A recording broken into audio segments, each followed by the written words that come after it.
Hey, how's it going? Welcome back. Welcome in. My name is Kurigane K and let's drive a cab today. So yeah, we'll be playing this game called Nightcall. I don't really know too much about it except that I'm supposed to be driving people around and solving something. It is also kind of like a visual novel, so yeah, I guess we just have to see how it goes. Right, the game is on the screen and you should be hearing the game audio right now, so yeah, let's head on in. Okay, everything looks to be running smoothly. Right. Let me check. Oh, wait. Audio. Actually, it does look okay. Maybe if I put it down a bit. Yeah, I think, yep, that's alright. Okay. So, yeah. Let's play. New game.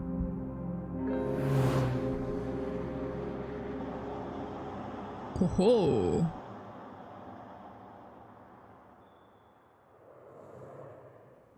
Choose the investigation. Oh. So I guess there are different investigations that I can play. Huh. Okay. I guess victims have all something in common and the motives seem clear, but which suspect could have done it? Balanced case, perfect for a first run.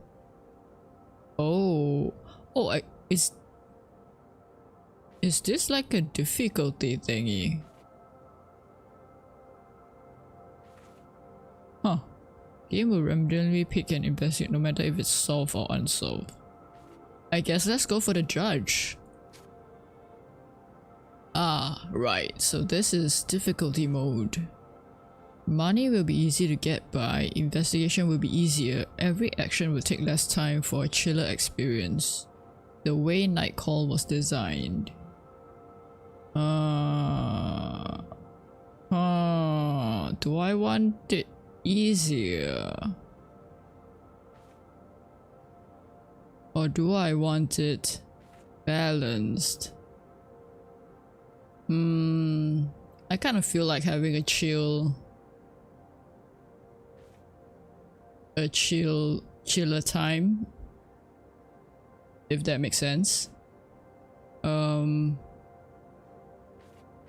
can't believe I'm taking such a long time trying to decide which difficulty I want. Alright, let's go for this.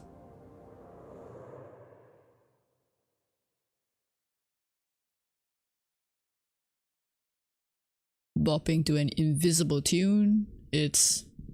oh, okay.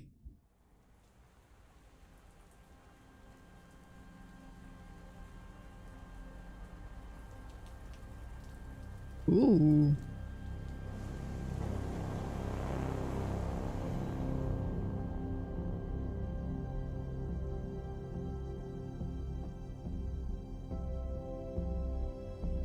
I hope it looks okay for you. It kind of looks a bit blurry for me.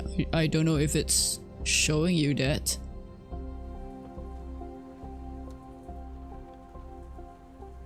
I guess that means I'm off shift? Yeah, alright. Ooh.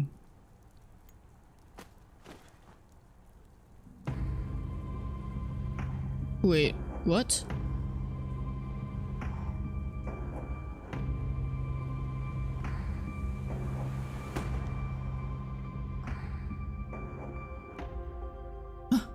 What happened? There was a body on the ground, right? And I assumed that I went to check it out? Yeah. Sir, can hear me, or do I need to speak up? Oh, I guess I was knocked out. Oh, maybe I interrupted it or something, and then I got knocked out by the person that killed or injured the previous person that was lying on the ground.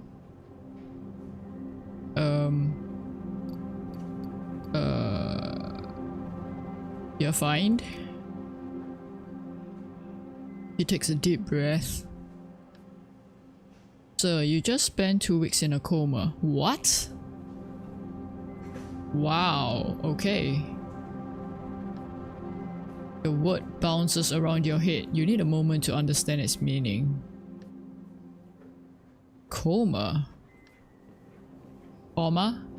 How do you pronounce that? Coma? The word scratches along your throat. Yes, you were the victim of an assault. The word resonates in your head. Victim. You are aware a serial killer is currently on the loose in Paris. I'm not aware, but now I am. You feel the contents of your stomach crawling up your throat. The judge, as the police called the killer, assaulted you. The bullet touched your liver and in most circumstances it would have been fatal. Oh. So yeah, I think because I went to check it out, the killer killed me as well. Or tried to kill me. Tried to kill me? Tried to kill me. We choose to put you in an induced IC. Her voice becomes more distant, fades. I guess I fainted? You taste bile at the back of your mouth. Your head is burning. You hear a whistle in one ear. Your fingers move to your wound. Underneath the bandages, you can feel hard skin. It is incredibly painful. I'm sorry? Did they catch the judge? Probably not. No. Passenger.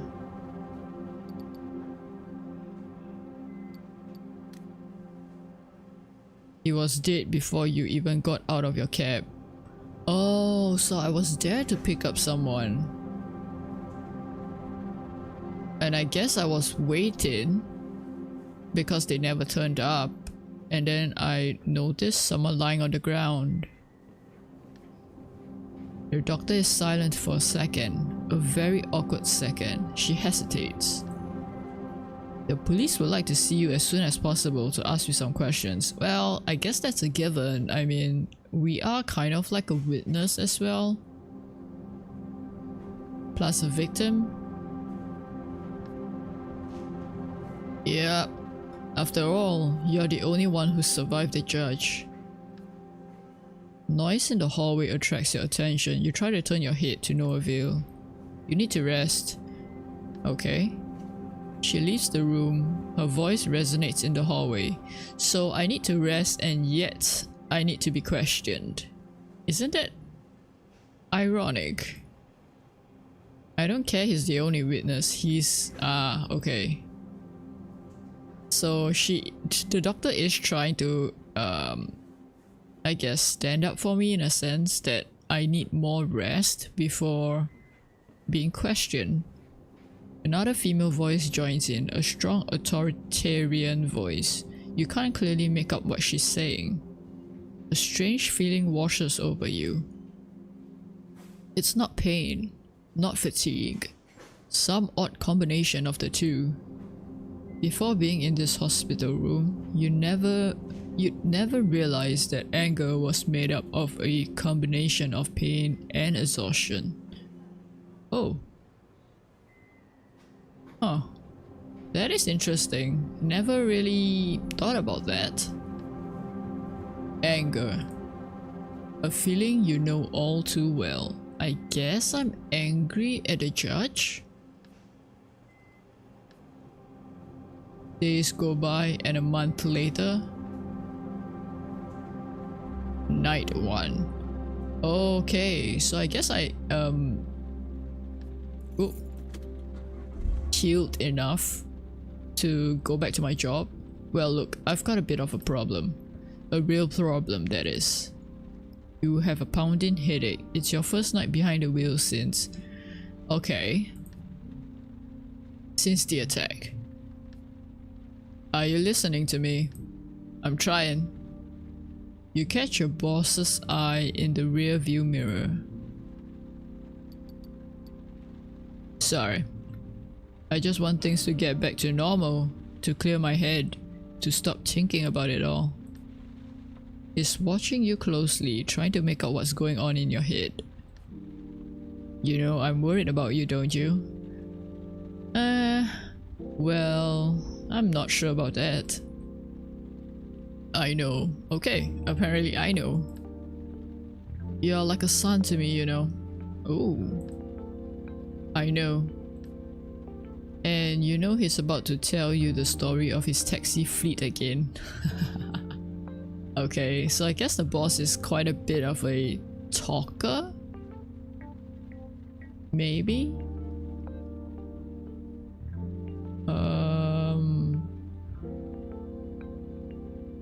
Okay. When my father died and left me in the store, I could have sold it. I could have retired, gone back to the old country. Let's just let him go on. I do kind of want to know the story, even though I've apparently heard it 1,000 times. But I decided to start a cab fleet with the money he left me to hire the guys from the neighborhood. And that's why I've got 45 guys like you working for me. His hands flutter in the air, though none of them are any match for you. Oh. He smiles. His voice suddenly takes on a serious note. So I guess I'm kinda like his favorite or something. Do you want me to go over everything again? Sure. He points to the equipment on the dashboard, the meter, the GPS. You haven't been in a taxi for weeks. Maybe you do need a little refresher. Yep, good idea. Right then. Well, first the map. You spot potential customers and try to guess where they'll be going. Then you decide. When a customer orders a taxi, if there's no one else around you, you have to go pick them up, okay? He shrugs. That's the way it goes, it's business. No problem. The other fares. You look at the map and decide whether or not you want to take them. And then you drive. Flashes a quick mechanical smile. You know it well. When he talks about work, he talks about work. That's all. When your shift is over, we do the numbers and... His voice trails off, as if searching for the right words. And that's all. It's pretty simple. There's no reason why you can't do it. Okay, way to put on the pressure. Alright, no overtime. We're in France here and there are rules, regulations. Oh right, France is quite strict on overtime stuff. I believe. You might not see it that way, but no one likes having a driver who hasn't slept for 24 hours. True, it's a good idea to take to rest as much as possible as well. He looks away. Something's been bothering him since he got into the cab. Anyhow, you know the ropes, you get it. I know you're gonna do a good job. What's the matter? Your boss keeps quiet for a while, as if he's hesitant to speak. And then... I don't think it's a good idea. You shouldn't be driving. Oh, so I guess he's kinda worried for my safety? I see. Yep, the murderer is still out there and we think he's going to come back for you. We. Your colleagues. I do too. Anyway, I'll let you get back to work. Every minute spent in your taxi is a minute lost. I don't think the murderer don't know who I am because I'm pretty sure they saw me getting out of the cab and stuff, so pretty easy to track me down, I suppose, considering he's been dodging the police for so long, right? He gives you a smile, half ironic, half serious. You can count on me. He scratches at an invisible stain on the armrest. Yeah, I know, that's the problem. Alright. He smiles. Music is actually quite nice. The boss opens the door and exits the cab. You watch him cross the street and enter the fleet garage. A couple of colleagues are milling about. Taxis are coming and going. They all ignore you, consciously or unconsciously. You are branded.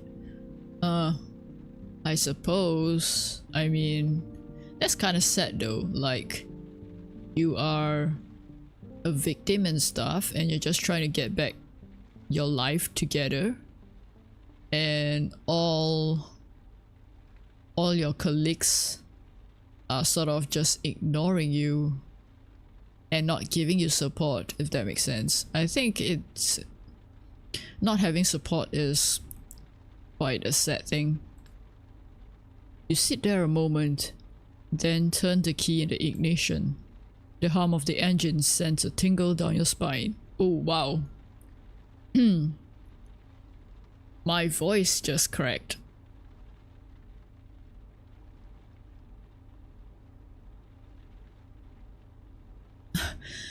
Maybe this might be a bad idea to play this game since it's pretty much like a visual novel and I've gotta read everything.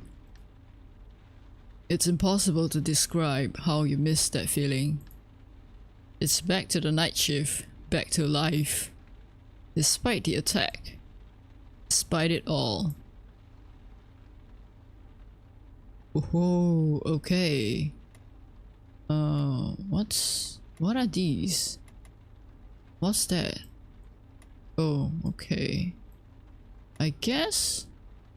Huh, why is it highlighted though from the others? Right, let's just go over there. Vroom vroom. Vroom vroom.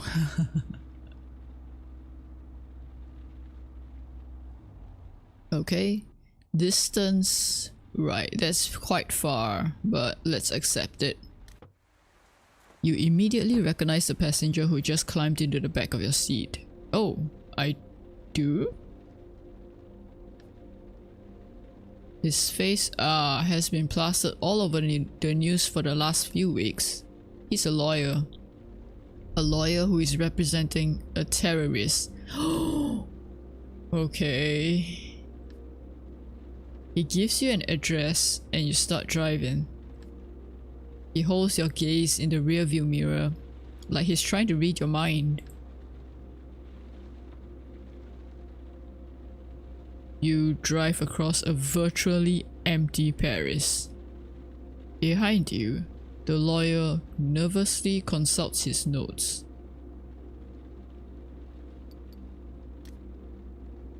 He answers without looking up. Yes. You get the message and leave him alone. Okay then. You continue driving without saying a word. Passenger mutters. Why did he say that to the cops? I guess he's pretty much puzzled over his case. I guess that's a given, duh. He's not taking this seriously. Doesn't get it. Idiot. There, again. He says it again. Is he contradicting himself or just... You glance in your mirror. The lawyer looks like a smaller version of himself.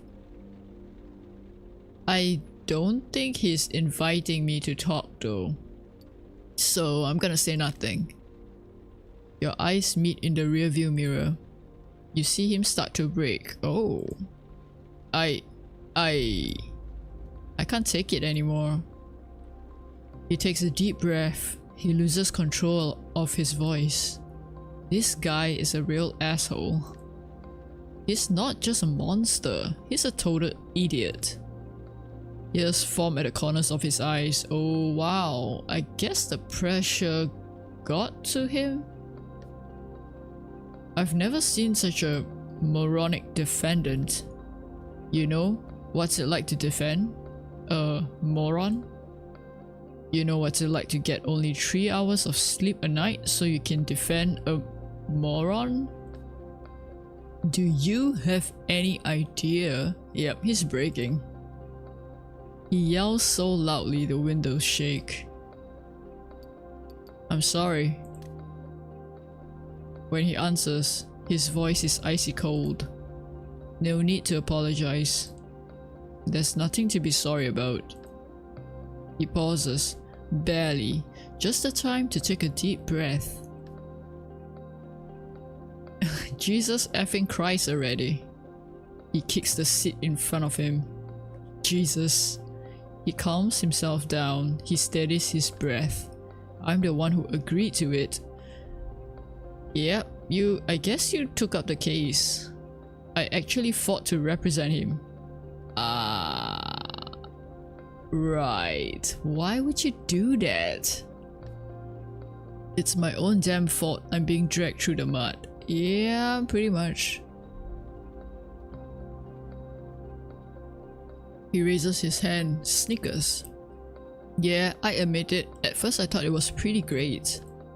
Being on TV, all the interviews, journalists asking my opinion about everything. There's a price to pay.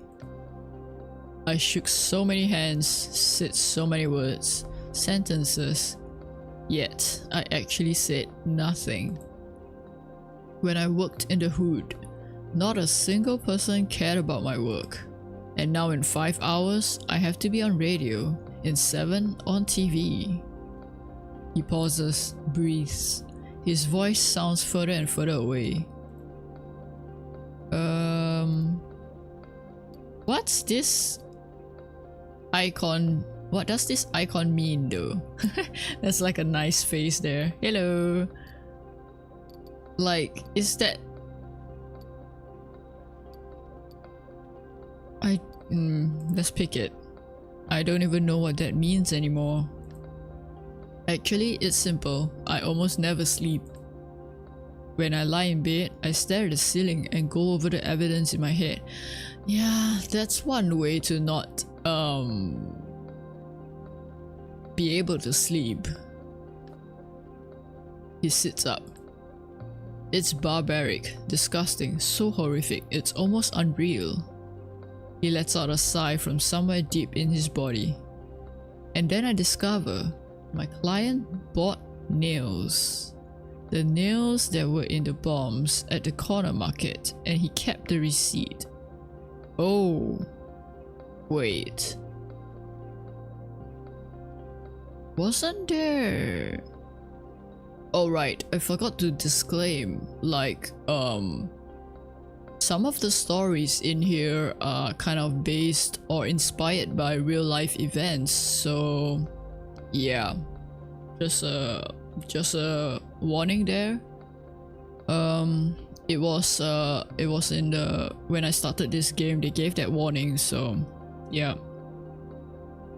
I forgot to let you know. Maybe I should put it as a warning or a disclaimer. Never mind. He kept the receipt, folded it in half and slipped it into his wallet.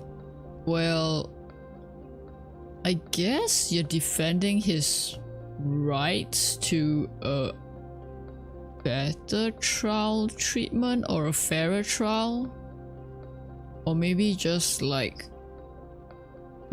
I don't know, are you trying to defend him to make him innocent is what I'm thinking. Like, what's his line of defense here? Is it to shorten the jail time, or making him seem not guilty. That's what I see when I close my eyes, disemboweled bodies and a receipt for €2 worth of nails. Why? He raises his voice quite high. Why, for God's sake? He thought he could expense it when he got to heaven? He pauses. Oh, the receipt, I see. So stupid and so dangerous. He disgusts me. He revolts me. Yeah, I want to know, why defend him then? Because everyone has the right to an attorney. Everyone, without exception. Yeah. So it's more of like, yeah. But you fought to True though. He does have a right to attorney. Otherwise, justice is no longer just. I suppose that's quite true. He's fit of when I signed on, I thought I'll be representing someone crazy, and I find out he's just a moron who's played too many video games. Hey. Don't blame video games on violence. No. Don't blame violence on video games. Right, I think that's the right way to say it. Like, no, video games aren't... I guess, okay. I mean, it depends, I suppose, on the video game. But then again, I guess it's more dangerous in a sense if it's a multiplayer game and you have like influences from I don't know. I don't think video games itself is to blame. It's more likely that they've landed in a group that uses or makes use of video games to simulate stuff, you know? It's not the video game's fault, right? Well, or maybe I'm just thinking too deeply into this, but I don't think you should blame video game purely just because there are violent video games. I mean, there's violent movies, there's violent TV shows, and I'm pretty sure in the past, or yeah, like the adults in the era blamed violent TV shows for violence on the streets, right? So this is like just a repeated thingy that just cycles around whenever new media becomes big enough for the masses. I don't know, yeah. Maybe this is a bit too deep for a game like that. Alright, I'm rambling, let's go on. The guy has never even read the holy book they use to justify their so-called acts of martyrdom. Oh, okay, I think this is... This is the... yeah. That period, huh? Okay. I'm not going to outrightly say what the reference is, because yeah, I don't think it's fair for that particular religion to be blamed for the acts of a few. I mean, yeah. He read a few passages online. Do you have any idea what a complete moron he is? Yep, blame the individual, not the... well, yeah. Yeah, I should try to stop myself from going too deep into the discussion. Yeah, I don't really think it's my place to comment either because I'm not in the affected group. So I don't exactly know how it feels, you know? Then again, yeah, let's not. He chuckles. I'm sorry. I am truly sorry. I shouldn't have said all that. He takes a deep breath. I don't have anyone else to talk with about it. All the other lawyers avoid me like the plague. I guess because like he fought to defend him, you know? So they wonder why he's defending a terrorist. But like I said, everyone deserves an attorney. My mother can't understand why I'm doing this. She is so ashamed she went back to Algeria. Oh. He is shaking. I get the shame. What I don't get is when people just lump things together. I am not a terrorist. Ah, okay. I am not a murderer.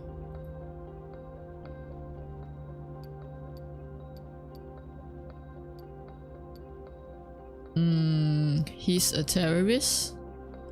What? Who is this he? Just the guy and not you? Well, no one else would do it. You made the right choice.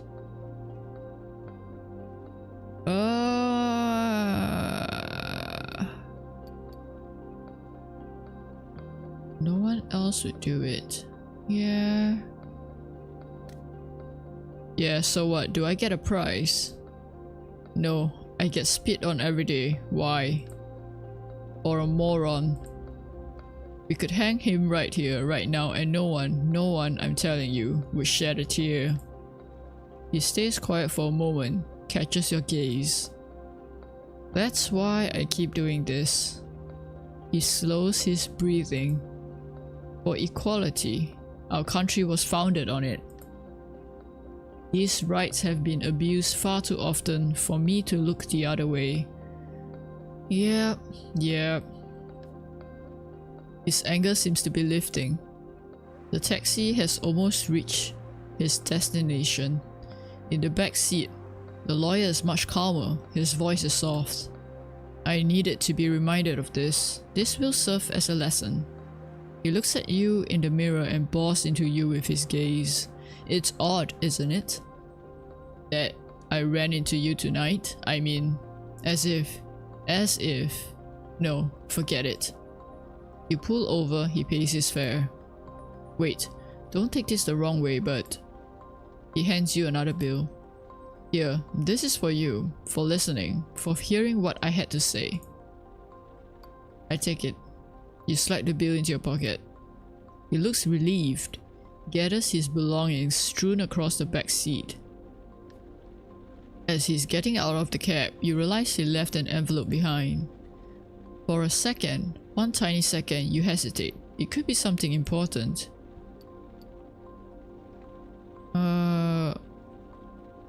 Yeah. He freezes. Notices the envelope and grabs it hastily. You can tell he's uncomfortable. He doesn't say another word. Oh. Huh. I wonder why... Was it left behind on purpose, or... Well, too late, I already pointed it out. He gets out of the taxi, walks a few steps away, and turns around to wave at you before entering a... bistro? You drive off. Okay. Tip, take. Ooh. Huh? A cat? Why is this? I guess let's just grab the yellow pinging thingies. Hey pal, can you help me out? Oh wow, that's quite far I think. Yeah, sure. The door opens, it's... Oh! A homeless man like hundreds of others in Paris. Wait, is he... You've known each other for years and every now and then he asks a favor of you to drive him someplace. As usual, he greets you quietly, though he always seems a little on edge. Hey buddy, what's up pup? He has a strange verbal tick that you've never really understood. You start the cab. And you look in the rearview mirror and you realize that the homeless man is clutching his left side. Oh, is he injured? Well, alright already, Freddy. Is everything alright? He gives you a vague answer.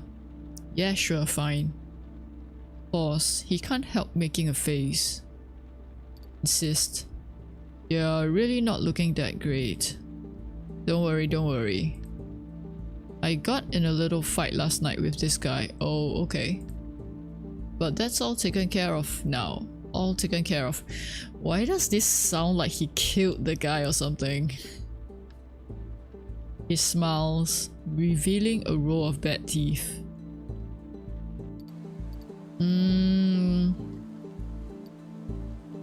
What kind of fight? With a wave of his hand, he changes the subject. Bah, who gives a shit about what kind of fight it was? All you need to know is he took something that belonged to me and he paid the price. What kind of price? It sounds even more like he's like really dead or something. He closes his eyes a moment. So yeah, he wasn't all that bad. But if you let someone steal your stuff, you're done for, sure? You have to show him you're tough, that you are a big shot. Okay. I guess on the streets there are also like the sort of unspoken rules. I mean, among the homeless people. He pulls a sour smile. Sometime later, your passenger clears his throat. You wouldn't happen to have a little something to drink, would you? Nope. No drinking and driving. You know, like they do in those newfangled cabs these days. Chauffeur-driven cars. Yeah, that's right. I don't have anything, sorry. He nods. I don't mean water, you know. Hahaha, yeah, I know. You smile. I realize that. Ah. He sighs. Usually you're not such a pain. I'm worried. Relax, will you? He gives you a black look. Questions, you know. I've got those morning, noon and night. I'm sick and tired of them. He loses himself in thought. As you drive along, you see him struggling to keep his eyes open. They are more often shut than open now.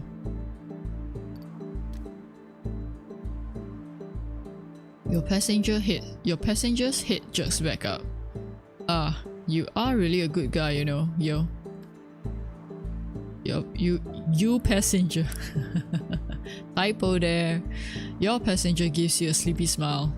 Hey, serious, you don't mind if I get a little shut eye on the way, do you? You nod. Enjoy. He gives you a smile, but it's still a painful grimace. Next thing you know, he's sound asleep.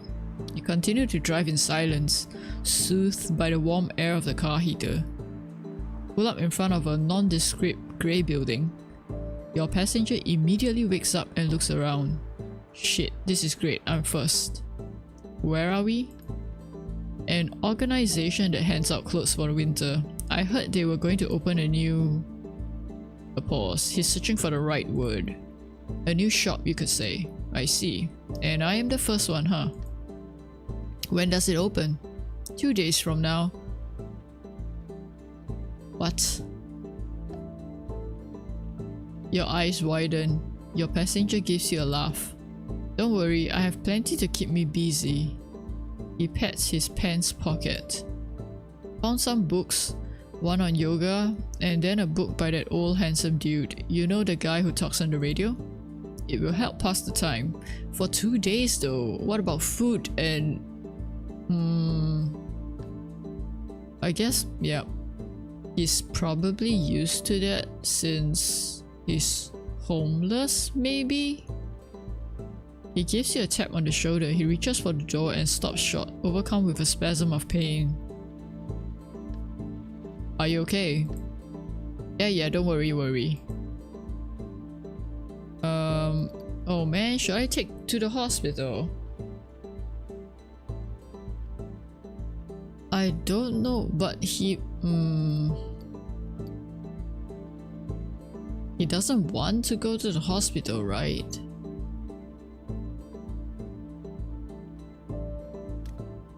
No, I'm good. He opens the door and climbs gingerly out. And thanks for turning up the heat. That was nice. Oh, that's his verbal tick, I think. Like repeating the words at the end. Next thing you know, he's disappeared down a dark side street. You sigh and start the cab. Yep, I figured it was gonna be 0. That's fine, I mean... Oh, the door suddenly opens and a woman gets into the back seat. Having a good night? For a second, you freeze. It's one of the cops working on the judge's case. Oh, I see. She grins at you, her voice creaks. You remember seeing her at the hospital. Something already bothered you about her there. You know, it's actually pretty crazy. For weeks I've been saying to myself there's something off about you. Something not so nice.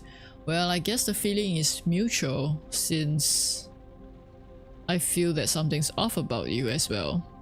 I dug around, mulled it over, bugged all my fellow cops about it because I was sure you lied to us. Huh? What did I lie about? I let her keep going. She has a cold sneer on her face. I'm going to be frank with you. She leans over to you. I don't think you're the judge. Nah, I just can't picture it. She squints, like she's trying to make you out from far away. Like you have gone to the extent of hurting yourself. Yeah, between us, it's a bit of a stretch. She stares at you. But not enough of a stretch for my chief to stop going on and on about you. Okay. So I guess the cops are thinking that I'm the judge, but she's sort of on my side? Question mark? Okay. Seriously, he talks about you all the time. If I didn't know better, I'd think he had a crush on you. She smirks. No, I think he's more interested in your profile. In prison at 17. An icy chill fills your gut. And for murder too. Oh. You open your mouth, but nothing comes out. Since you got out, you've kept a low profile, but you're lying about your name and your address. I checked. It's normal, you say. If they get word of your time served, no loan for your permit, no lease for your car, meaning no second chance at life. True. Her voice becomes softer, almost warm. I personally like guys who want a second chance. No, I like guys who fight for a second chance. Basically, I like guys who are willing to work for me. Work for you? What is this? She leans forward, her shining, cat-like eyes narrowing. My chief wants to go to the prosecutor with a first and last name, with evidence. Actually, knowing him, he's not so hot on evidence. That is sketchy. So I'll give you info, victims, suspects, medical reports, some photos that are a bit... She makes a gagging noise. You have to be discreet, keep it between you and me. Interrogate, ask questions, dig around. I'm not a cop though. She shrugs. Don't worry, you're already keener than half the squad. And don't forget. Give me a second, gotta hydrate.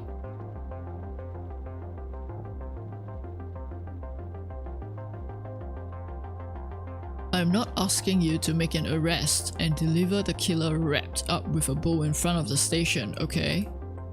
You're no Batman, you're just here to get me more information. She rummages around in her pockets for what seems like forever. Here, take my card. I'll call you in 3-4 days just to check in. Just to check in, we'll chat, okay? And I'll let you know if I have any new info. So I guess this is the actual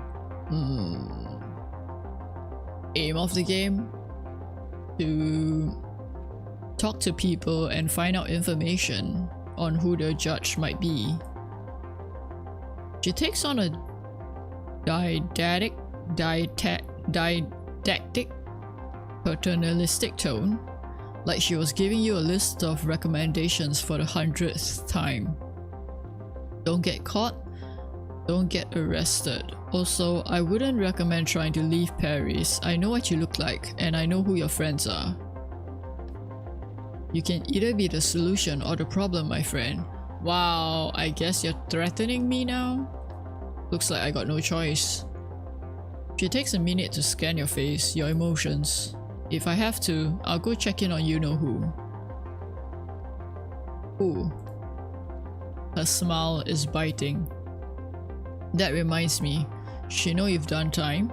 Oh, so I've got a girlfriend? You shake your head, she snickers. Oh my little dirtbag, you cover your tracks well.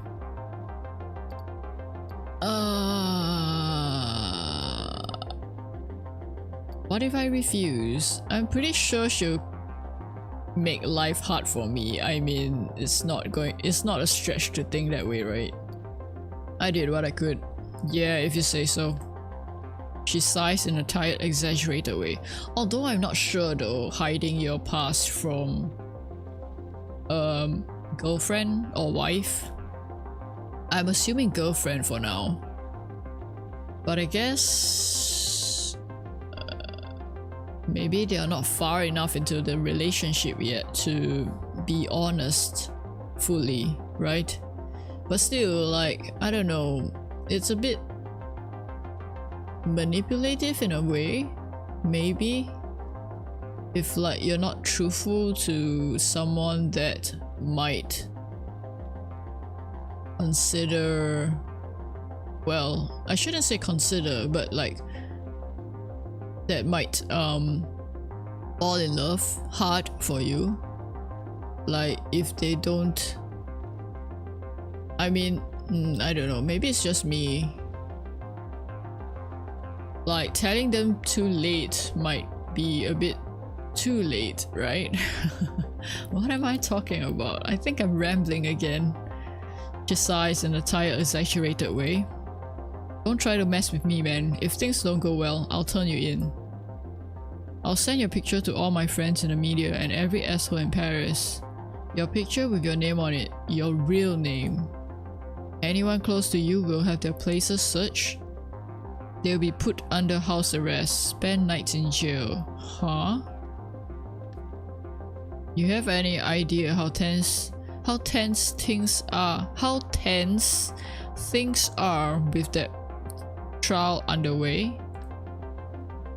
You sigh, you know just what she's trying to get at. Come to think of it, your last names are almost the same. You could be brothers actually. Wait, huh? Oh.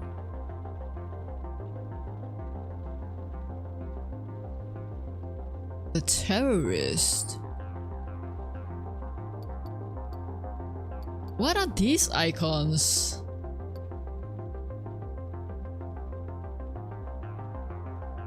I guess this is me being angry, right?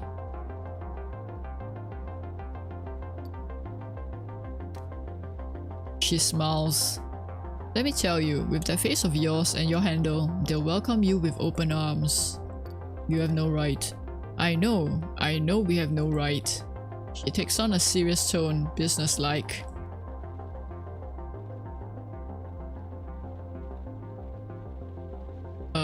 I want to catch this killer personally. I want to drag him to court. Ruin his life with a bang.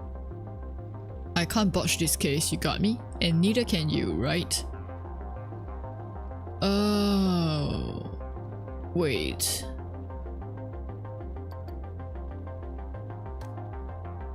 Well, great then. We see eye to eye. So you can just say you're my informant, my CI. What's a CI? You ripped open your gut. You saw your own insides. You were in a coma. Yeah, you have plenty of reasons to want to get back at him. She furrows her brow. Furrows? Yeah, I think you're actually going to do what I tell you to do. You investigate, ask questions, listen to all the rumors, and you come up with a list of suspects. She lays her hand on the door handle and freezes. Alright, and don't get fired. Without this cap, you're worth nothing to me. You glare at her. Ooh, okay, say nothing. Yeah, so I guess that icon means an angry reply. She puts her hand up and you can hear the words behind it. This conversation never happened. I'll make sure you get more intel tomorrow. I'll find a way. Until then, not a word to anyone, obviously. Not a word. The door opens, squeaks and slams shut. Right, you sit alone for a while, teeth clenched, dry-eyed, ears buzzing. On the back seat, the cop left a pile of papers. Key in the ignition, motor running. Radio on, crackles, you turn it off and start driving. Talking to passengers might unlock new documents and clues for your investigation. You will find them back at your studio after your shift. Okay. 6 clues discovered. Available in your room, right?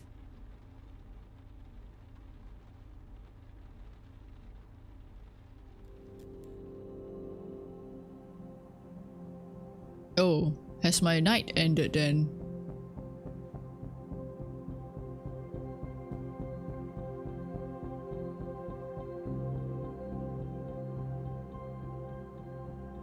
So I guess there's 5 suspects? You take a second to enjoy the silence of your studio apartment. Outside, the city is slowly waking up. You can still hear the hum of the taxi buzzing in your ears. You throw the files Busette gave you on the table. On the wall, hung up the big cork board where you used to pin up photos of your nephews. They've been gone since you got out of... Huh? Your plan is simple. Jot down all the pieces of evidence and connect them to the suspects. The guilty party won't necessarily be the one with the most evidence against them, but the one with the most compelling evidence against them. It's like you're building a story about each suspect, okay? Trying to understand their motives. Understand how he or she got into this situation. You're suddenly overcome with the desire to sleep.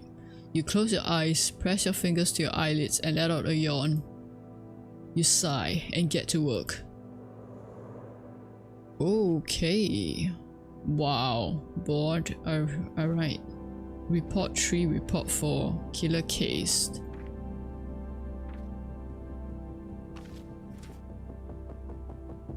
Four clues discovered. Picture of crime scene 1.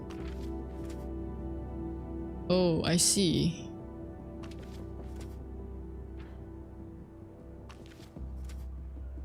Right. Well, I guess let's just put everything up on the board first.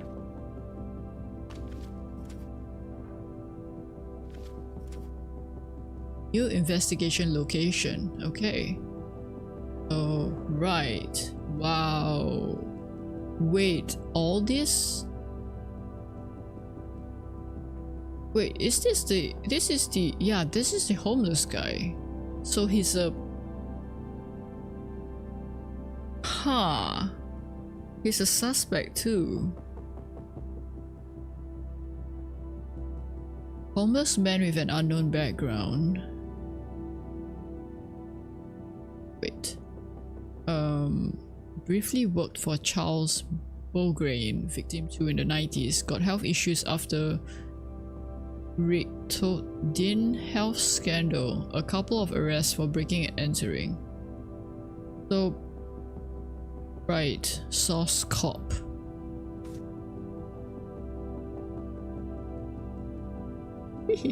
That is pretty cool that we can move this around. Message on crime scene 3. Time is up. Why medical examiner in Paris escaped from Argentina when she was young, lost her parents to the Argentinian junta. Time's up. Killer left message in chalk on first 3 crime scenes. Okay. Death equals execution. So I don't know. Okay. Alright. All these are not linked yet. No sign of violence. Autopsy report victim 4. Victims killed with 1 bullet in the neck. Okay. Killer left a message, right? So this is the other message. Why is this linked to this though?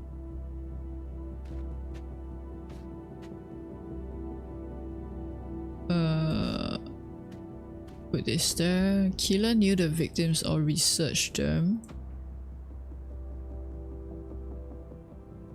Message on crime scene 1. Justice. Justice?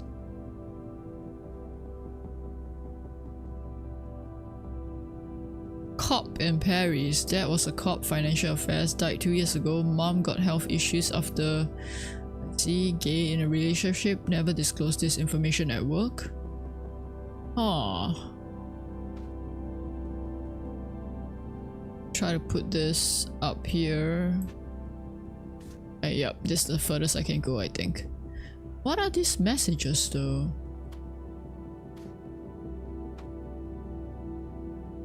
Weapon, rare gun used in the 70s. Oh, this is a retired cop. Divorced from a judge. Message on crime scene 2. You deserve this. I guess... I don't get it. Alright, never mind. So yeah, I guess let's end the night. Because I have no clue. With a heavy hand, you wipe your tired face. You pull open the sofa bed, which unfolds with an unpleasant creak. You collapse onto the mattress. The events of the day run through your head. The streets, the passengers, their faces, their problems. Your brain is running at full speed. Your body aches and you are in pain. You can tell you need to get more sleep. You glance at your investigation board. It looks awfully empty, and are you sure this is the best? It's too soon to say. Yeah, too soon to say anything. You shake your head and your mind wanders for a second. A second later, you're asleep. Hopefully I'll get enough sleep.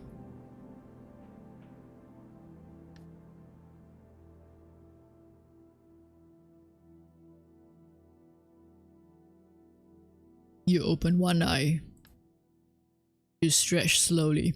It's already nighttime out. You get up quickly. Wait.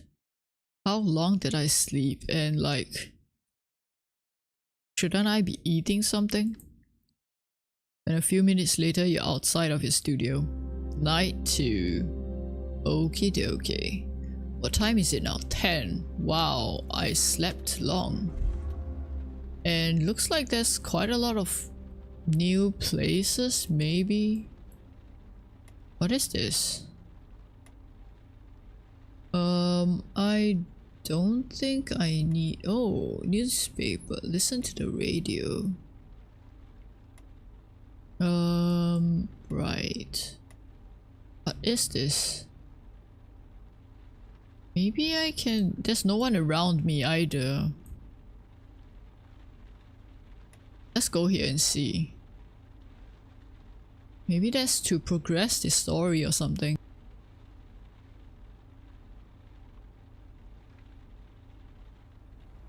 Wow. Sorry, had to mute for a while. Was coughing. I can actually feel my voice straining a bit. Like, yeah, it's I don't know if this is a good game for me to play. I mean, it is actually quite interesting and stuff, but yeah, my voice is straining. You park a few streets away from the Argentinian embassy. You wait there for your contact. Oh, contact. You sigh. It seems so odd to have a contact. So excessive. The guy is one of your regulars poker buddies, a night watchman at the embassy. You get out of your taxi and walk towards the big metal gate. Clean lines, early 20th century maybe. Lots of wrought iron. Wrought iron. The gate opens and someone moves towards you. They indicate you should follow them. Person's face is hidden by an oversized hoodie. Your heart starts beating faster. What if it was... this is a bit dangerous though. Right, follow. You walk into a narrow covered passageway, probably the entrance to a parking garage. The man turns around and lights up a cigarette. The lighter lights up his face for a second. A young man with curly hair, pale skin. He looks young, very young. That'll be 250 euros. What? I love that one of the options was what? For the intel? Yeah, for the intel. He laughs, a strange guttural sound. What do you think this was, a date? You want information on Gorodisha? I got info on Gorodisha, and it costs you 250 euros, so what it'll be? Oh, wow. Who is this person? Bargain. He raises his hands in front of his chest. His accent becomes stronger. No, it's 250 euros or nothing. If someone learns I fished around, they'll fire me on the spot.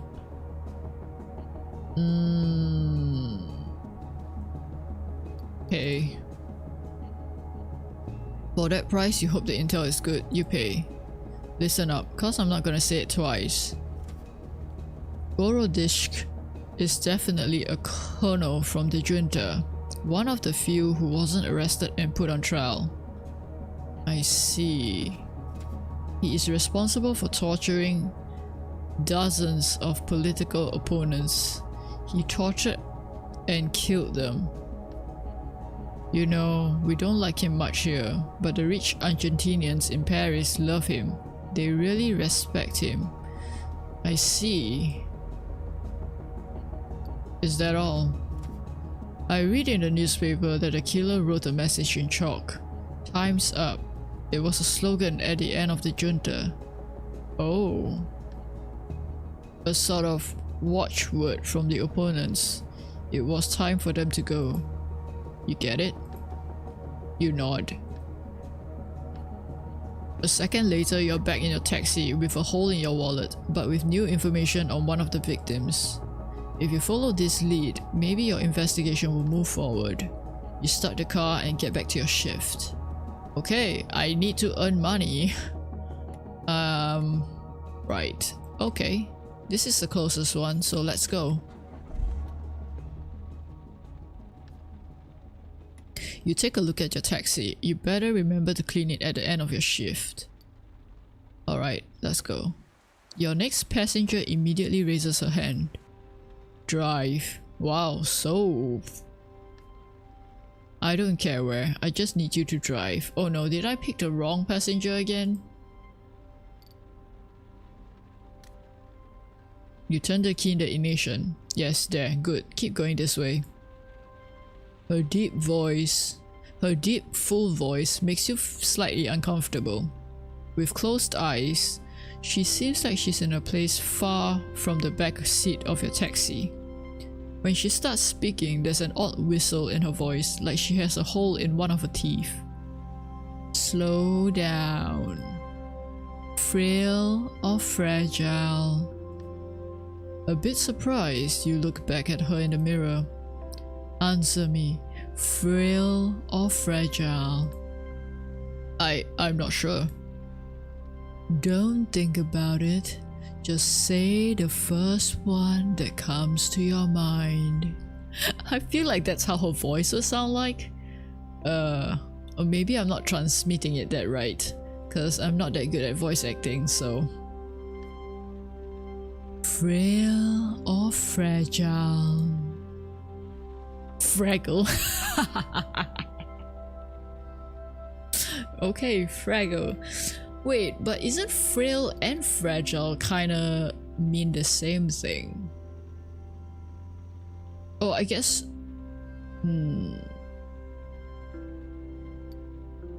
Fragile would more likely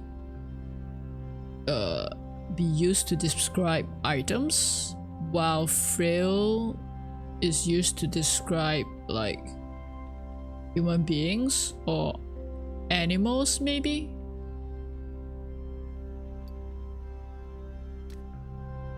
Ah, odd. I wouldn't have thought that of you. After all, frailty applies more to humans than to objects. Ah, yep. The whistle in her voice cracks for a second. Both words actually have the same root. A smile spreads across her face. 2 words, 2 units, and life went on, and words mixed once again. She pauses. You okay?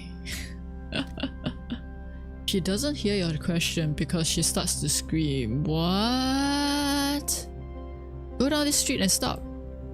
You speed up in the quiet street. The cold weather has driven away all the passerbys. There, yes, good. I've got it. She cries out with joy and it resonates in the cab. I've got it. Look, the words are right there. They're wandering past us like sheep. Like, she explodes with laughter.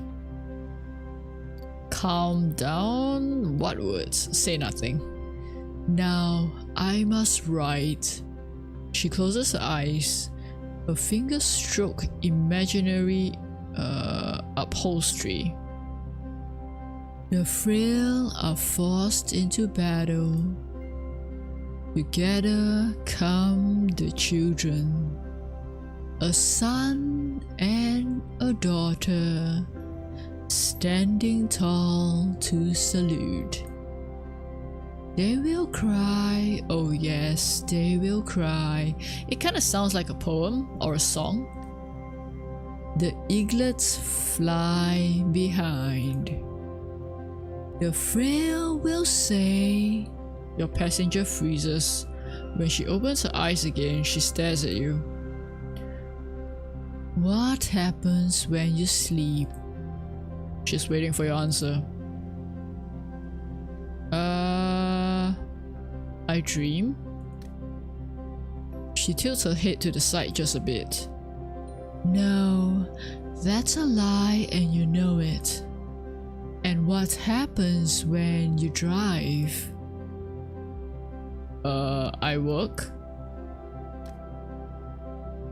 Exactly, you give your time to others. She laughs strangely, almost a snicker as her eyelids droop. And the son will say, "Frail father, I want you to come back to life."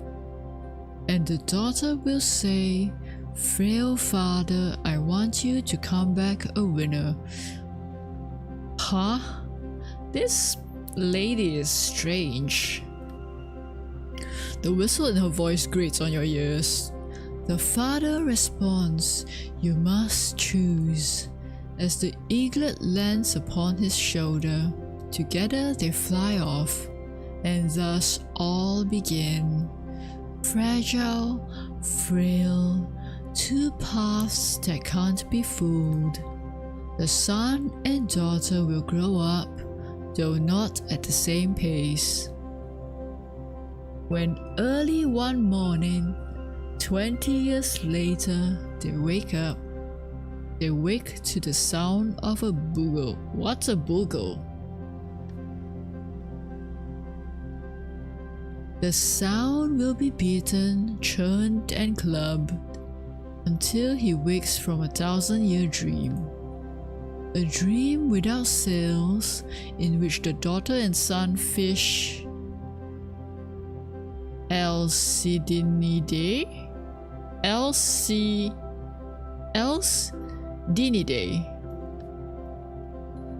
May they learn to live again without their father. Frail and fragile. Frail is fragile. She catches her breath. 11 years. I've been writing this poem for 11 years. So it is a poem. Good job. You get the impression she didn't even hear you. For 11 years, I've been trying to finish the text. It's filled with so much. It's infused with my entire life.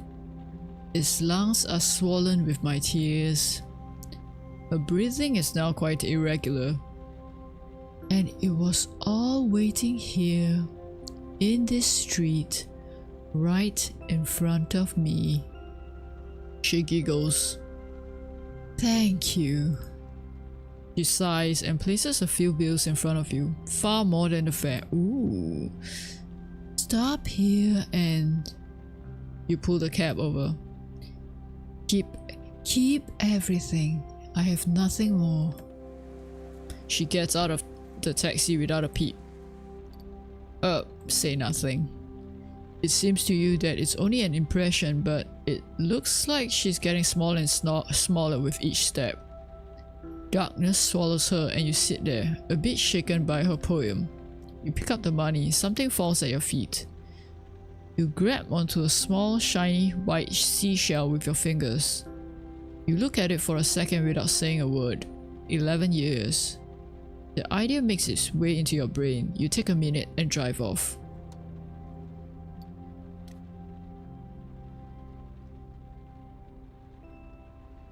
Okay. Oh, what is this? Like, so dark.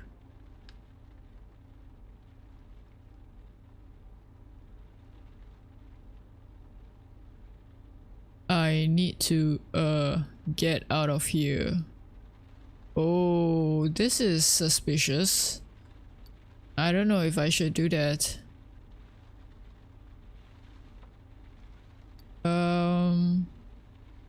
Let's accept it. You pull up next to the sidewalk, a few meters from an abandoned warehouse. No sign of your passenger. You wait a minute, staring at the meter. You really don't feel like wasting your time on people who... You hear a window break on the second floor of the warehouse. A body falls heavily to the sidewalk. You lay your hand on the door handle when a man dressed entirely in black jumps out the window and lands on the body. He stands up, takes a few steps over to your cab. Uh-oh, I don't think... I might have made a mistake here. Are you the cab I ordered? You nod your head very, very slowly. Super, I'm the one you're waiting for. Be right there. He turns around, places his fingers on the neck of the inanimate body, takes his pulse. I just witnessed a murder, right? He comes back over, opens the door and jumps into the back seat. You can start driving. Nearly, please. You follow orders without second thought. In back, your passenger smells like sweat and gunpowder. He's been running, been in a fight maybe. Probably. His muscles bulge in rhythm with his heart, which is racing. Was that guy okay? Should I even ask this though?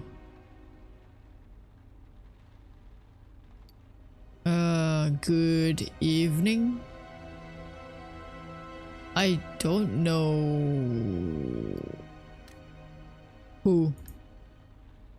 His husky voice gets higher. Oh him, he's fine, don't worry. He was unconscious long before he went out the window. I guess that's another way to say that he's dead. Okay. And an ambulance is on its way. Are you sure about that? So no worries.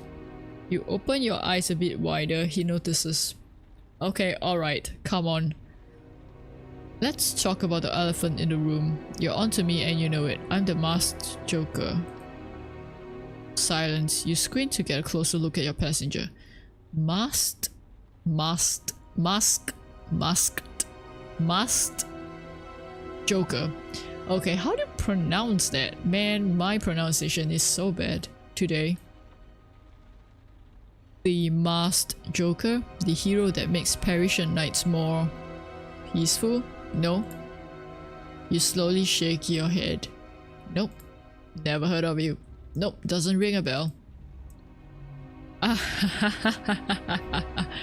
I'm all over Twitter, so probably on the radio and in the newspapers, I think. Not sure about that. And what exactly do you do? I protect people. I'm a guardian. Okay. Like a superhero? No, I don't have superpowers. But it's the same idea. Yes, I mean for the moment, I mostly take care of small-time crooks, pickpockets. It's not very prestigious, but you have to start somewhere. Okay. How do you see through that though? You're showing the rest of your face, but covering just your eyes?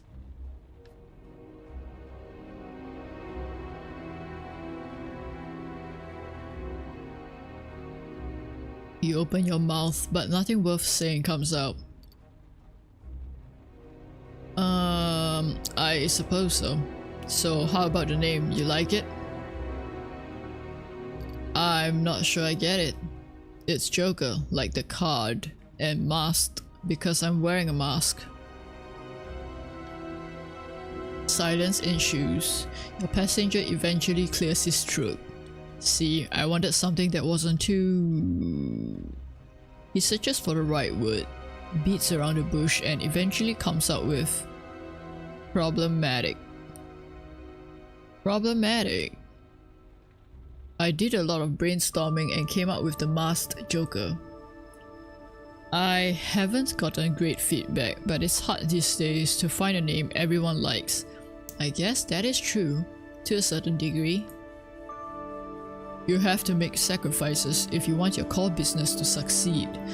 Wait, this is a business? So are you like a hired assassin or something? Or like a hired person to settle small crimes and stuff? Vigilante. That's what they tell us at school anyway. At school. Yes, and E&K. What's E&K?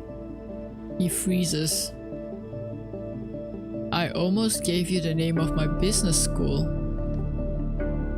What an idiot. Can you imagine if Bruce Wayne went around telling everyone he was Bruce Wayne? Say nothing. No, Batman. If Batman went around telling everyone he was Bruce Wayne. Oh, that's right. I I didn't even catch that. Wow, that's how I guess not with it I am today. I don't know. I'm getting all mixed up. He touches his sides for a while, like he's looking for a wound. You're getting close to your destination. I think I'm hurt. You want me to take you to the hospital? No, I'm fine. I shouldn't have jumped out of the window like that. But you were already coming down the street and I didn't want to make you wait. Right, he jumped down onto the body. You smile. Pull over right there in front of the driveway. You obey. Don't worry, it's just a flesh wound. I'll be home in 2 minutes and I have everything I need to take care of myself. He pays and struggles to get out of the cab. One last thing, please don't say anything about ENKID. I'm trying to lead a double life and it's not super easy.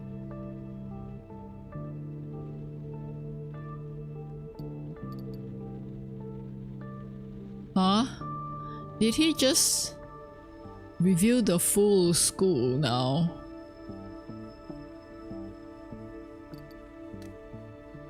Perfect, I hope too. He doubles over in a coughing spell. See you again sometime. Take care of yourself. Did I just... I don't know. I'll be much better soon, no worries. He looks at you for a minute. You're really a classy guy. He walks away limping. You watch him as he tries several times to enter his building code before heading inside finally. Oh, his actual home. So I guess I do know where he lives. As you go to start the engine, you notice a few drops of blood on your fingers from the bills your passenger handed you. Oh,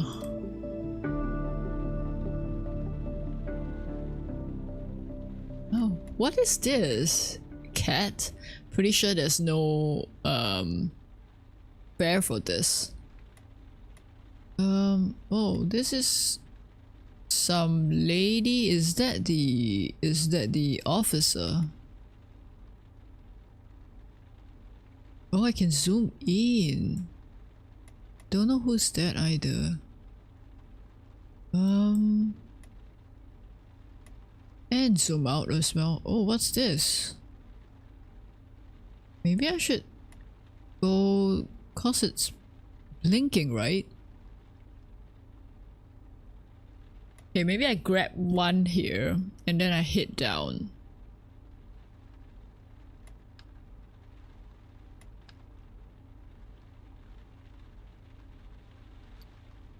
Oh, you're going back up there. No.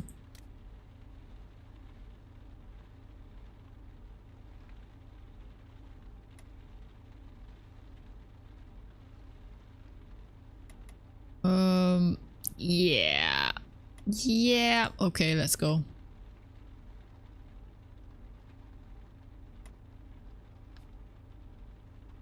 Three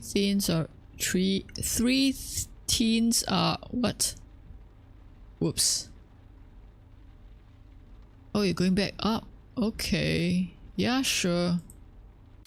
I think there is a fuel station there. Oh, I see. Well, that's why it's blinking. It is a suspect. Judging by his looks, you could have easily guessed. Hospital St. Louis, please. You nod your head and start the engine. You glance at your passenger, same expression, same clothes. Something's never changed.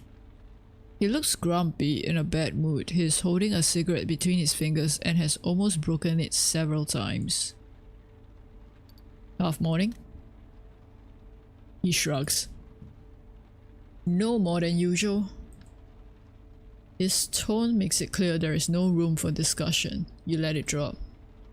A bit further, construction workers are bustling about, tearing down a storefront.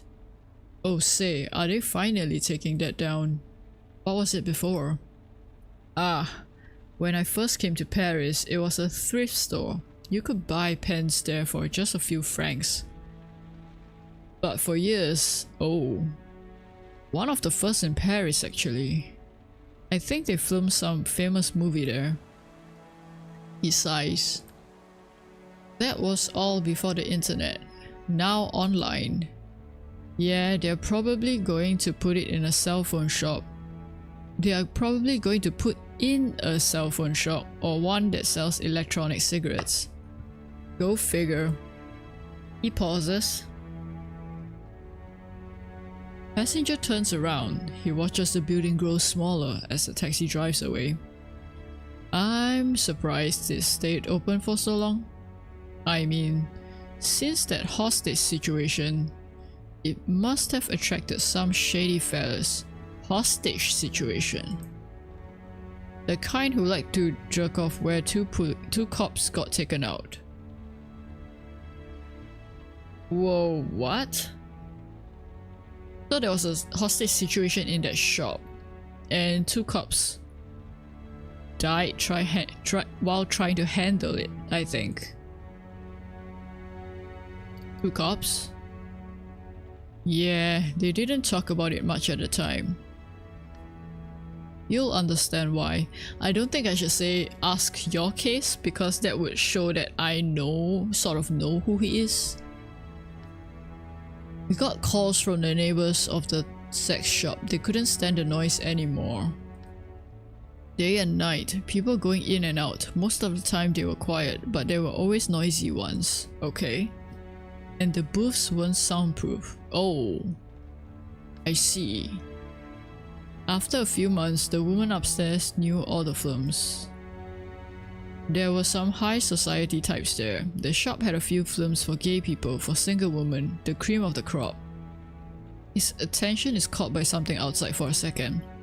Okay, so anyway, one evening, one of the neighbors takes his daddy's rifle from its wall mount and goes outside. He fires a warning shot that breaks part of the front window, then goes in. The guy had bloodshot eyes and was foaming at the mouth. Something tells me that guy is intoxicated or on something. He demanded the owner close the shop immediately, said he wanted to sleep, to cleanse the earth of these perverts. The fellow was basically having a psychotic episode in front of about 15 clients. We got there about 10 PM. Evacuated the street, got the response team ready. And back then, it wasn't like it is today, you know, with helmets and tiny cameras and those little flying whatchamacallits, drones? Kites. Your passenger snaps his fingers. Yeah, that's it, drones. Yeah, so back then, they didn't have any of that stuff. The plan was to just go in and take pot shots at everyone. Wow, that is quite dangerous, I think. But I guess that's how they handle things back then. My chief, great guy, taught me everything I know. Well, almost. He took the megaphone and started talking to the hostage taker. He told him he needed to let the civilians go or someone would get hurt, and no one wanted anyone to get hurt. The hostage taker said, okay, let me see, I'll free the woman first. He went back in, we got ready, put on our bulletproof vests, checked our weapons. It looked like we're getting ready for an old style duel. What nobody knew was that there were two fellow cops inside already, in the crowd. They were not interested in being released.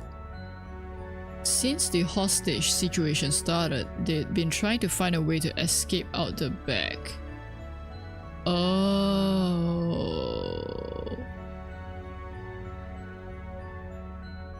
I guess they didn't want people to know that they visited this shop? These sneakers. They were ashamed to be that, right?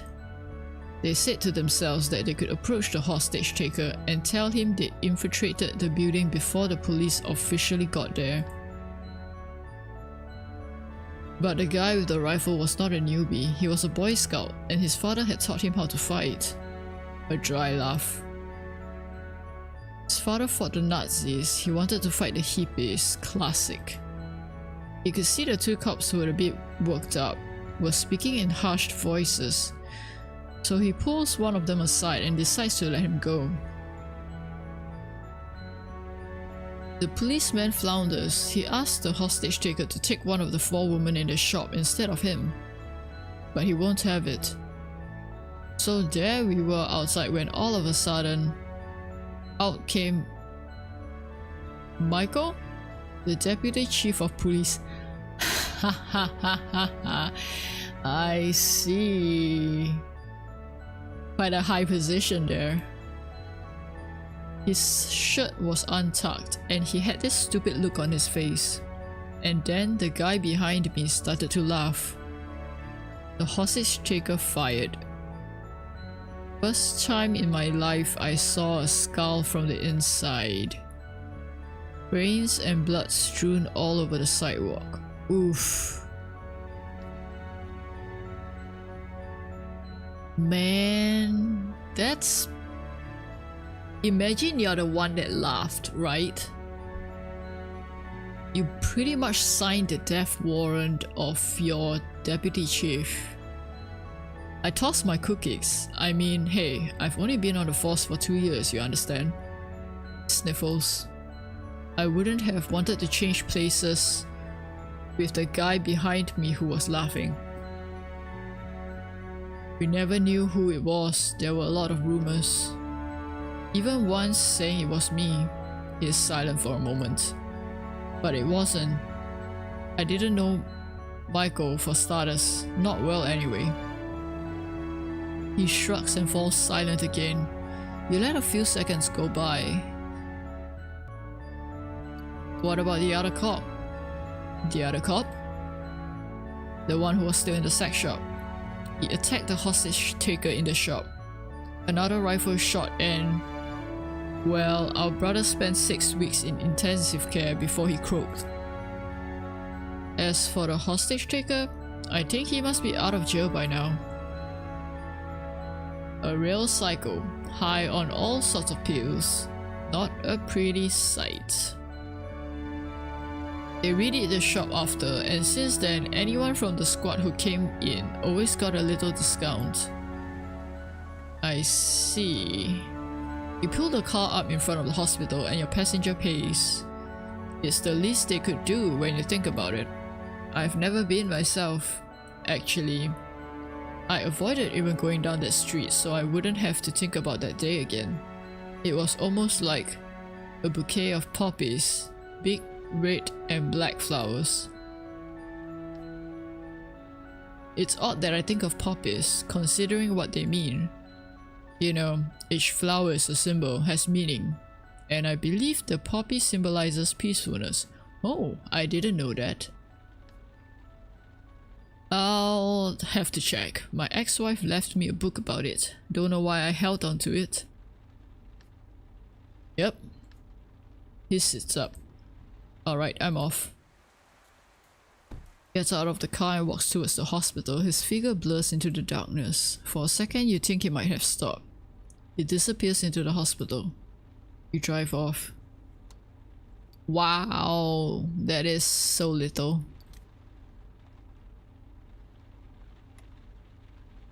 Okay, so this is another suspect, I believe. I should still have enough time and enough fuel, so I guess let's go. I wonder... oh wait, it takes away my time. I see. Should I listen to the radio? Nah. Let's go pick up the suspect. I need a ride, cabby. Oh wait.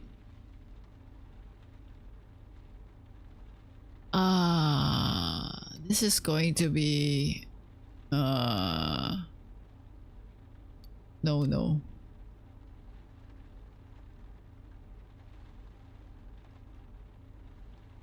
Yeah, it's not gonna make me money. Oh, they disappeared. Darn it. Oh wells.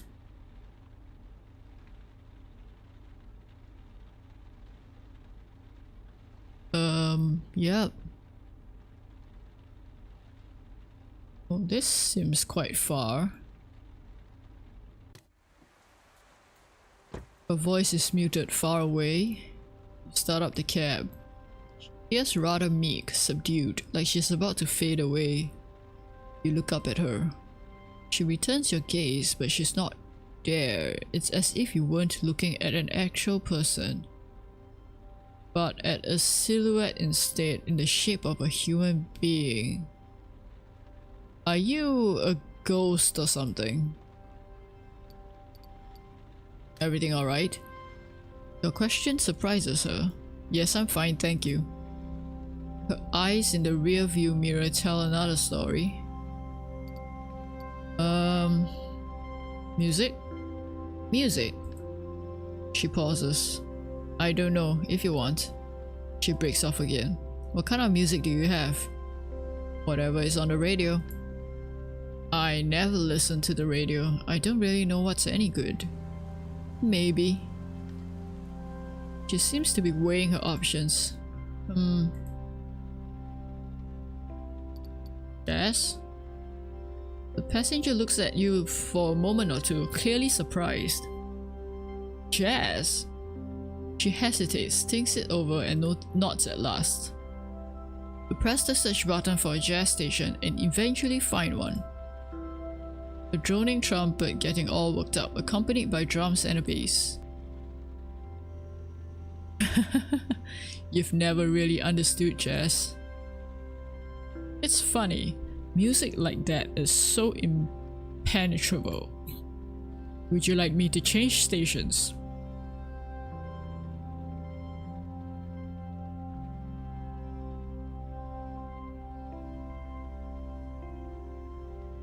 Sorry, had to drink a bit. No, it's fine. Really, I like it. My thesis supervisor listens to a lot of jazz. With time, I begin to like it too. Oh, so I guess that's a good choice? Your thesis? Yes. She turns her head slightly as if thinking about something unpleasant. What's the subject? The progressive nuns of Rance Abbey at the dawn of the industrial era. Wow, that is... okay? Okay. The air in the cab seems icy. Ah, sounds very specific. Extremely, too much so, no doubt. My field of research is terribly limited and... how should I put it? It's deadly boring, a subject that no one's interested in.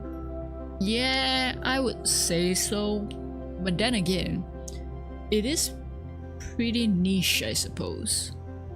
I think there would be an interest, but it's not gonna be like massive interest. My thesis supervisor for a start, my parents, my ex, and worst of all, even me. Oh, so you find it boring too? She stares at you. The subject is a trap. It's never been explored, and it informs our perception of women in the 18th century. But no one is interested in it. That's how it goes. I got used to my thesis to the subject. Tutorial theses are rarely interesting, you know. I guess. But mine, I think I've hit rock bottom.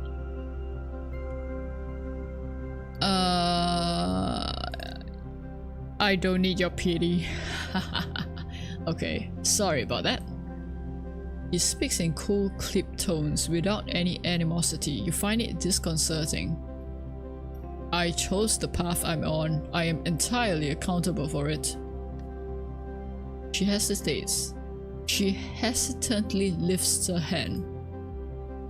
But I'm the one who chose my thesis. Me and no one else. To be honest, it will no doubt be the only thing that remains of me when I die.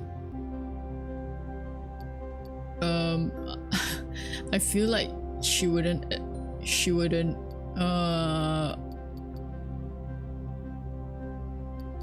what if you tried something new?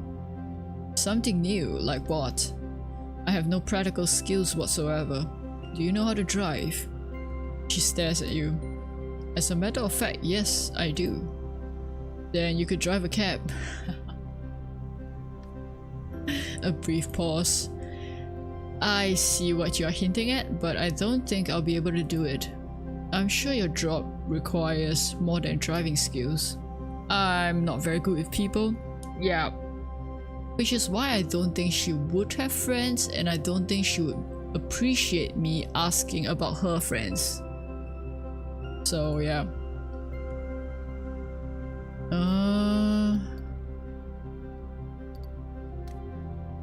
And then day after day I got to know people better, to understand them. It's something you learn. She lowers her eyes. I'd like to believe you. Taxi driver is just an example. There are dozens of jobs that don't require any particular skills, as you said. You have to give it a go, try your luck. The subject. Would you like me to change stations? Yes please, let's change stations. The number seems to be going around in circles. She clenches her jaw, then spits out. I think I actually hate jazz. Oh, whoops. You pull up to the passenger's address, an opulent looking building in the 16th arrondissement. The young woman is perfectly still, seemingly paralyzed. She looks up and suddenly seems to realize where she is. Sorry. Her voice is faint, almost inaudible. She hands you the fare, then exits the cab without a word. A moment later, she's walking away, heading towards her building. Hey, you sit there a moment longer, then start up the cab. Okay, that's quite a good amount, I think.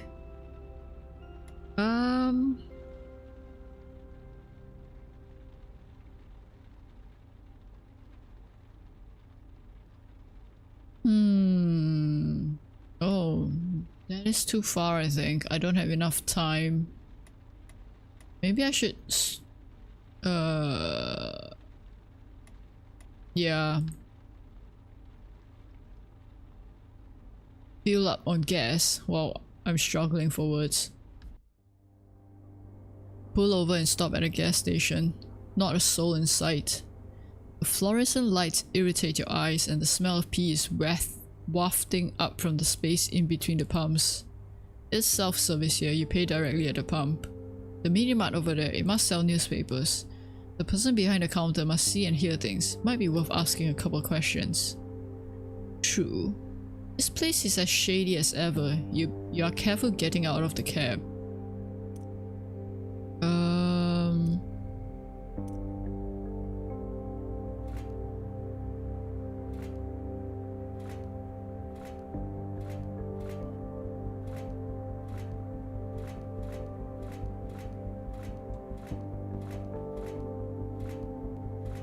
Let's try going for full.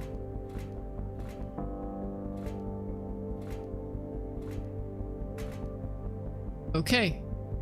52, wow. Let's see if we can ask anything. There's a smell coming off the guy running the shop at this station. Artificial lavender air freshener? Can I help you? Oh. I can actually buy lottery stuff, I think. Newspaper. Might be a good idea to... yeah, buy that. Let's talk with the clerk. Have you read the papers? Here's all they're talking about.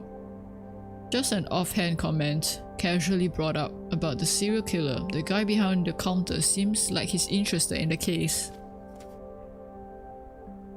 Oh, okay. Interesting. Alright. The guy behind the counter barely looks at you as you leave. Okay, I guess let's leave the station. You get into your taxi and drive away. I think I could get one more fare maybe? She's nearby anyway, so I guess let's go for her. Oh wait, no.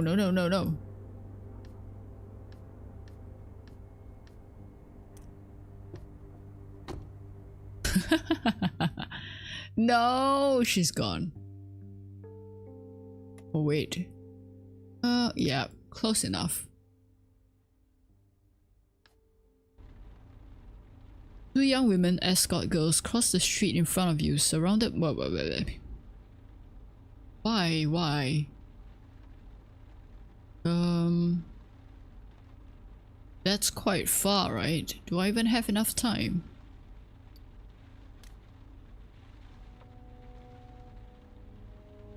Next passenger is alone, waiting for you on the sidewalk. Okay, gets in the cab and whispers. Hello. No handbag or suitcase, just a small handmade sign with an Indian name printed on it. Ah, so she's going to wait for someone that's arriving, I think. Charles de Gaulle, please. Young, with a soft and slight accent, face shows no emotion. Fingers play with the small gold chain around her neck. It is the only piece of jewelry she has on. Is she meeting someone special or something? You drive, glancing back at her from time to time. Her head seems to be elsewhere. Everything alright, miss? She nods her head gently, cracking a tiny smile. It's really early. The first planes to come in are the worst. Everyone is exhausted and half asleep. Yes, exactly, and she sighs. I must confess, I don't really want to go there. Oh. A tiny smile lights her face up for a split second before disappearing. Ah, family? My future husband. Oh. Is this like a matchmaking thingy? What's it called? Arranged marriages. Well, future, I've never even met him. The accent suddenly becomes stronger. You know this habit well. Just before confiding in you, passengers tend to relax into their natural accent. I'm sure he's a great guy, as they say here. Sadness appears in her voice. But I don't know him at all. My parents chose him. I don't know. Should I? Let's just say that I'm not exactly comfortable? No, that's not the word. I'm not exactly sure about the arranged marriages thing. I mean, I don't think it's fair in a sense for the lady to not be able to choose, you know? It's kind of like I don't know, treating her as property maybe? It's crazy, isn't it? Are you shocked? No. A sad smile washes briefly over her face. It's tradition, or at least it used to be. My parents are a bit old school, even by current standards in India. I don't know. This whole... yeah, okay, I should stop commenting on this. It's going to, I guess, reveal quite a lot of my thoughts, I suppose. Nothing about like, not going to bash on any traditions or anything, but I guess as time goes by and more people get education, they realize that you don't really need to follow tradition, because tradition tends to disadvantage people in a sense. Even that sounds wrong. I feel like that's gonna be taken out of context. Yeah, okay. Never mind, I apologize. Let's not go into it. I chose to study here and not in England like my sisters. Oh, right, this is Paris. Flashes a smile. I fell in love with Paris and decided to stay. I almost never go home. Actually, this is home now. Anyway, my parents insist I meet him. He decided to make the trip, saying he had a meeting as a pretext. Oh. Oh. It's hard to hold it against them. I guess it's... I guess that is valid if it's like tradition, right? I don't know. It's understandable from their perspective. I mean, it worked for them, right? Huh. Worked for them? Question mark? You sense something bubbling up, anger, before she freezes. Usually, I don't know, such cases is usually the woman that just lives with it, you know? Like almost like a coping mechanism, like since this is my life now, I try to make it as best as I can. Some people refuse to let their emotions out. She slowly regains control of her body. What day trips would you recommend outside Paris? Nearby?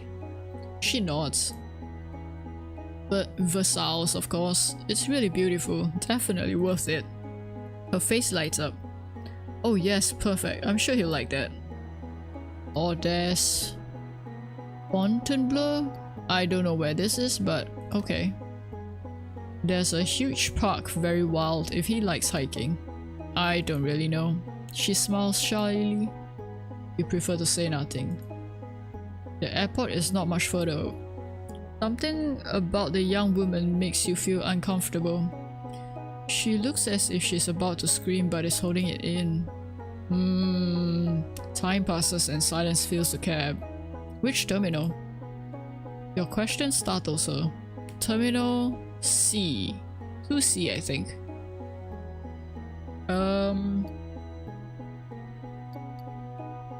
Odd. You park the car in front of Terminal 2C. Your passenger grabs her sign and exits the cab. She pauses for a second as if she were about to say something. Then she disappears. Ooh, that's a nice tip. Almost fill up my gas.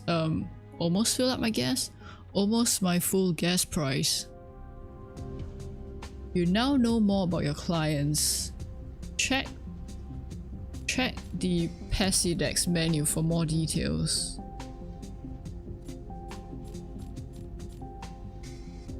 Wow.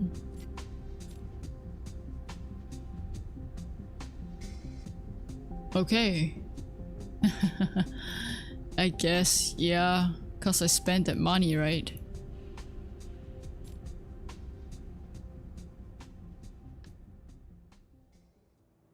Just behind a drain pipe, you notice an envelope. It's thick and heavy. You can just make out your name written in thick black marker on the front. Your real name. Uh-oh. Is this the cop? Ah, right. Okay. So, let's take a look at the evidence. Steps in the hallway, they stop in front of your door, then move away. You glance at your bed and get to work. Oh, I guess that must be boosted to check if I've gotten the envelope. Possibly. Alright. Picture. Police report. Oh, not enough time.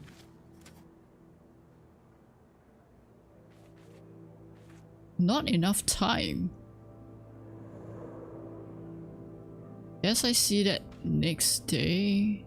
Wait, why is there another kite?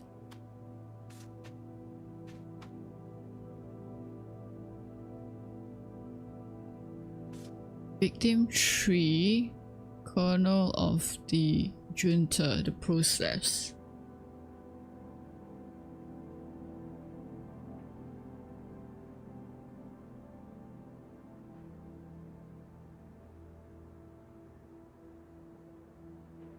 Huh.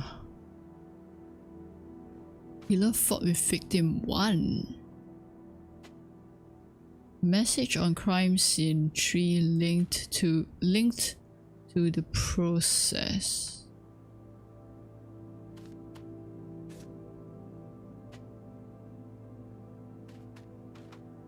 Victim known to have tortured prisoners. Oh. Oh, wait, victim 3 is the... so that's why she's... she suspects. She's the suspect. Because her parents are probably... Yeah, victim 3 is the colonel. Okay. Spent bullet case.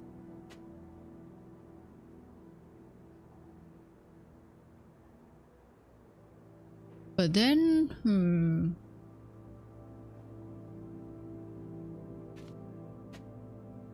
this is 4, this is 1.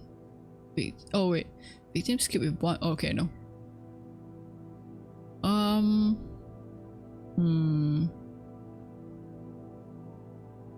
It's crime scene 1. Killer fought with victim 1. This... We are looking for a serial killer, right? So the evidence or whatever should be for all killers, for all victims, right? So this one seems a bit too specific to just one person. Where's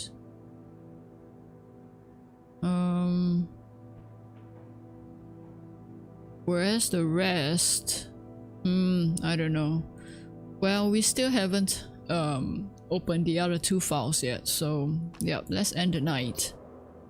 With a heavy hand, you wipe your tired face. You open the sofa bed and lie down, and events start running through your head. Yep, okay.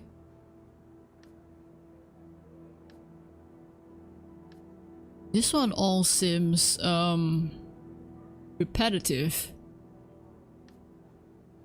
Only Busette will give you a little more time. You shake your head and your mind wanders for a second. Your eyelids flutter once and you're asleep.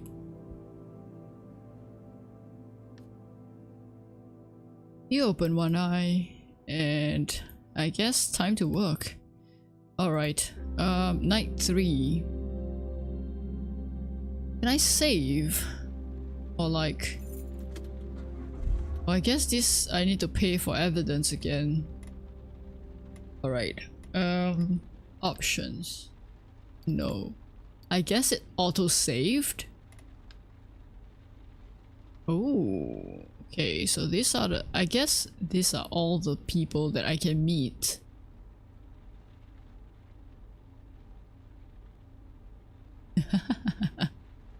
Okay.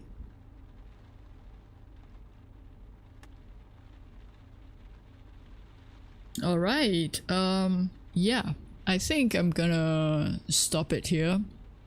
My voice is actually killing me right now. My voice? My throat.